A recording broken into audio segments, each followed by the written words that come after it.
dia, sexto A, bom dia, sexto ano B. Olha, histórias que o povo conta. Pois bem, é uma leitura com interpretação de texto, mas que antes, ó, a gente vai dar uma olhada aqui nessa página, a gente vai ver aqui, ó, nessa página aqui, ó, muitas coisas são relembradas, né? Principalmente se a gente for olhar direitinho, as pessoas, né, antigamente, quando se reuniam para ouvir, para contar histórias. Aqui com certeza mostra, né, o samba de coco, as pessoas reunidas para olhar o samba de coco. Você que não conhece, poderia dar uma pesquisada depois, tá? Então, o que é que mais chama a atenção da gente nessa pintura? Muitos vão dizer que são as cores, muitas pessoas vão dizer que são as bandeirolas, tá? Muitas pessoas vão dizer que são as pessoas, o modo, né, das casas, como as casas eram naquela época. O que mais, né? Em que lugar os personagens com certeza estão? Se a gente for olhar direitinho, com certeza reunidos numa praça, numa pracinha, não é isso? A nossa praça aqui em Moreno, ela às vezes relembra, né? Todos os encontros, né? Engraçado, né, gente? Toda cidade deve ter uma pracinha para ter esses encontros culturais. Então, quando tem muitas coisas aqui em Moreno que as pessoas vão apresentar, correm, né, para apresentar na praça. O título da pintura reproduzida, A Sombra do Coco. Você conhece essa dança? Qual é a origem? Dá uma procurada depois, tá? Sobre a dança do coco, ok? A origem, de onde veio. Com certeza nós brasileiros herdamos de outros povos, né? Agora, a artista é de Sergipe e ela representou a pintura numa tradição do samba de coco do seu estado. Aí ele pergunta, além de Sergipe, gente, que festa acontece? Aliás, essa festa acontece em outros lugares do Brasil? Então, nossa resposta é que sim, não é isso? Então, passamos aqui, nós temos antes de ler. Antes de ler não iremos fazer nada, porque agora nós ficaremos com Pedro Malas Artes e a Sopa de Pedra. Um dia, Pedro Malas Artes vinha pela estrada com fome e chegou a uma casa onde morava uma velha muito pão dura. Sou pobre viajante, faminto e cansado, venho andando de muito longe há 3 anos, 3 meses, 3 semanas, 3 dias, 3 noites, 3 horas. Pare com isso, diga logo o que é que você quer, interrompeu a mulher. É que eu estou com fome, será que a senhora podia me ajudar? Não tem nada de comer nesta casa? Foi logo dizendo a velha. Aliás, ele olhou em volta, viu um curral cheio de vacas, um galinheiro cheio de galinhas, umas gaiolas cheio de coelhos, um chiqueiro cheio de porcos e mais uma horta bem cuidada, um pomar com árvores carregadinhas de frutas, um milharal viçoso, uma roda de mandioca. Não, a senhora não entendeu mal, eu não preciso de comida, não. Eu só queria uma panela emprestada e um pouco d'água. Se a senhora me deixar usar o fogão, eu já estou satisfeito, porque aqui no chão tem muita pedra e isso me basta. Eu faço uma sopa maravilhosa e não preciso de mais nada. Já fico de barriga cheia. Desse jeito, ela não tinha como negar, então deixou. Meio de má vontade, mas deixou. Só repetiu, sopa de pedra? Disse ele, baixando para pegar umas pedras no chão. Com esta pedra aqui, eu faço a sopa mais deliciosa do mundo. O importante é lavar bem, esfregar bem esfregadinho, deixar a pedra bem limpa antes de botar na panela. E Malas Artes, então, tratou de lavar bem as pedras, como disse. Em seguida, encheu a panela com água, pôs a pedra dentro e botou no fogo. Quando a água começou a ferver, ele provou e disse, até que não está ruim, só não vai ficar boa mesmo de verdade porque não tem sal. Não seja por isso, disse a velha. Eu tenho e lhe dou uma pitada. Ótimo, então com um pouquinho de cebola e alho fica melhor ainda. Não seja por isso, disse ela, eu arrumo. E um temperinho verde da horta, será que não tem? Dá um gostinho especial àquela sopa. Vai lá, não é por isso que essa sopa vai ficar sem gosto. Foi pegar tudo que o Pedro Malas Artes pediu, voltou depressa para o lado dele. Estava louca, né, para aprender a fazer aquela sopa. Podia ser mesmo uma sorte receber aquele viajante em casa. Se ele ensinasse a se alimentar só com sopa feita de pedra e água, com certeza ela iria economizar muito daí por diante. Mas não pôde ficar muito tempo na beira do fogão observando, porque logo Pedro jogou os ingredientes na panela, deu uma mexida, tornou a provar e fez uma cara de quem estava em dúvida. O que foi? Perguntou a mulher. Não sei bem, parece que falta alguma coisa neste caldo.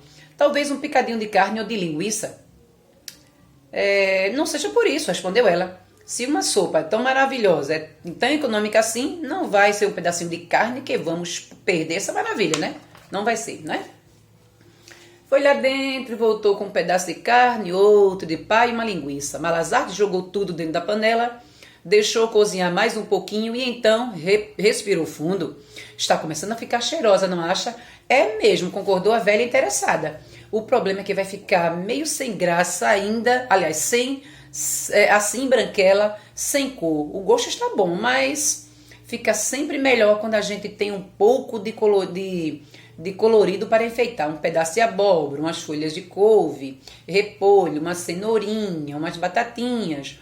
Mas isso não é muito importante, a senhora não acha? É só aparência.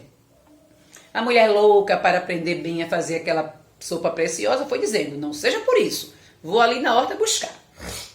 Voltou carregada de tudo que pediu e mais um pouco. 2 maxixe, umas batatas doces, chuchu, uma espiga de milho, até banana da terra.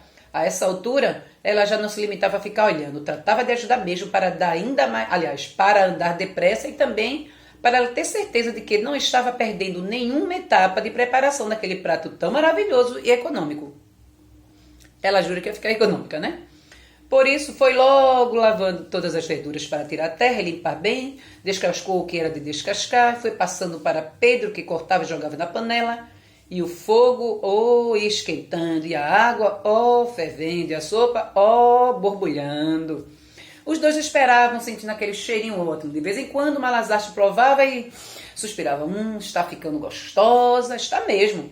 Um cheiro tão delicioso, concordava a velha. Daí a pouco ele provou e concluiu. Pronto, agora está perfeita, uma delícia. É só tomar. A velha trouxe 2 pratos fundos e ele serviu. Ela ficou olhando para ver o que ele fazia com a pedra, mas Pedro deixou a pedra na panela. E a pedra? Perguntou a velha. A gente joga fora. Joga fora? Ou então lava bem e guarda para fazer outra sopa no dia em que for preciso enganar outro bobão. Uns dizem que ela ficou tão furiosa que jogou a panela em cima dele com sopa quente, pedra e tudo. Outros dizem que ela deu uma gargalhada, viu que tinha merecido, mas tratou de tomar a sopa e guardar a pedra. Pode escolher o fim. E fica sendo assim. Gostaram? Tá vendo que quando a gente tenta ou seja, vê que tão pão duro para não dar nada ao Pedro, deu uma pedra para o camarada fazer uma sopa para ela economizar. Foi pior. Ele não tinha o fogão. Ele não tinha nada para colocar. Ele tinha apenas a pedra. E foi pedindo. Colocou água, lavou a pedra bem lavadinha, colocou no caldeirão. Só não tinha tempero, mas aí ela foi buscar. Ou seja, praticamente não, né? Ela deu tudo para que ele preparasse a sopa para eles dois. Então, tem um ditado, né, popular que diz o seguinte, né? É triste daquele que tenta enganar o esperto. O esperto, gente, sempre sai ganhando. E Pedro Malazarte, em todas as histórias dele, ele é que sai ganhando, tá? Gostaram dessa história? Eu amei. Tá vendo que lição de moral? E tanto ser assim, terminou soltando, né? Gente, temos aí na apreciação. Ele pergunta, você sabe o que é amanhã? Aliás, o que é artimanha? E aí? Artimanha, né? Ou seja, Pedro usou das artimanhas dele, né? Da esperteza, tá certo? Então, na apreciação, a artimanha vai ser a forma que Pedro encontrou para enganar quem? A boba, a velha bobinha, né? Na interpretação, só vou responder 1, 2 e 3. Vou pedir para que vocês respondam 4, 5, 6, 7, 8 e 9. Na questão 1, com que expressão o conto se inicia? E aí? Mas a pergunta é, essa expressão indica que a história aconteceu num tempo determinado ou indeterminado. Por quê? Começa na expressão, olha, atenção, tá? Um dia, então não vou nem colocar na lousa, tá? Resposta da questão 1, começa com a expressão um dia. Para dar seguimento a essa pergunta, ele diz, essa expressão indica que a história aconteceu num determinado tempo, aliás, num determinado ou indeterminado tempo. E aí, gente, um dia, no passado, tá certo? A gente sabe que aconteceu no passado. Aí ele pergunta por quê? Aí você vai dizer, porque não se sabe bem quando ocorreu. Sabe que se foi um dia, e esse um dia ele marca tempo passado, decorrido, tá ok? Então a questão 1, já respondi com vocês, tá certo? A expressão é um dia, ocorre no passado e nós não sabemos quando ocorreu, tá? Para respondermos a questão 2, ok? A pergunta é, Pedro Malas Artes tem um objetivo e a mulher tem outro. Qual é o objetivo de Pedro Malas Artes? Bom, o objetivo de Pedro Malas Artes é saciar a fome dele. Enquanto da mulher é o quê? Já que ela é pão duro. É ela saber fazer sopa de pedra para economizar, minha gente. Então, qual seria de Pedro? Saciar, matar fome. E o da mulher? E aí, qual seria da mulher? Economizar, tá certo? Quanto mais econômica ela for, meu Deus. Será que existem pessoas assim? Com certeza, né? Na questão 3, ok? Até claro, tá claro tudo, ok? Tá bem? Na questão 3. Na questão 3 temos A e B. Primeiro, a mulher se recusou a dar comida a Pedro Malas Artes, não foi isso? Letra A. O que Pedro Malas Artes percebeu ao observar o quintal da casa da mulher? Bom, ele foi observar que o quintal era cheio de árvores, né? Tinha algumas árvores, tinham também alguns animais ali, não é isso? Tinha algumas gaiolas também com pássaros, então ele foi esperto, né? Então, letra A, você vai dizer o que Pedro observou que tinha no quintal dela, certo? Tudo que ele viu. Além de árvores frutíferas, alguns animaizinhos também. Na letra B, o que é que ele pede pra gente fazer? Letrinha B. Qual foi o primeiro plano arquitetado por Pedro Malas Artes? Enganar a mulher. O primeiro plano dele foi enganar a mulher para ver se ela se conseguia, pelo menos, ter um pouco de comida. Então, na letra B, o plano, enganar a mulher para conseguir um pinguinho de comida. Vamos à questão 4? Estou com pena de vocês. Olha. Na questão 4, o conto popular é uma narrativa, ok? Por que a narrativa? Porque há personagens, tem aquele narrador que está falando e tem duas pessoas participando dessa história. Ó, perceberam aqui pelos travessões? A narrativa, certo? Aí ele diz assim, ó, com base no texto, responda as questões propostas, descreva Pedro Malas Artes considerando as atitudes na história. Como era Pedro Malas Artes? Um enganador, um trapaceiro, aí você vai dizendo, tá? Pelas características dele, certo? Na letra A, tá? Deixa eu colocar aqui, letrinha A. Na letra B, o que é que ele pede aí? O que é que o autor pede aí na letrinha B? Que características da mulher são opostas às de Pedro? Poxa, a gente sabe que ela é pão duro, né? Unha de vaca. Mas ao mesmo tempo, ela não tem maldade, ela é ingênua, ok? Ela é bem ingênua, ok?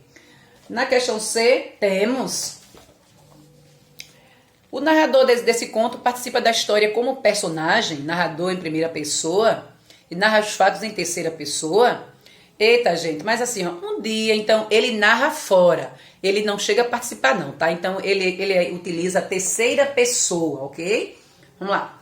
O narrador na letrinha C, o narrador, ele apenas narra a história, ele não participa, e ele narra em terceira pessoa, tá certo?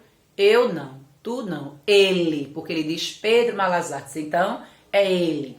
Gente, as questões 5, 6, 7, 8 e 9, aliás, até a 8, vocês farão sozinhos. Feito isso, não vão mais mexer em outras páginas, não. No próximo vídeo é a continuidade, certo?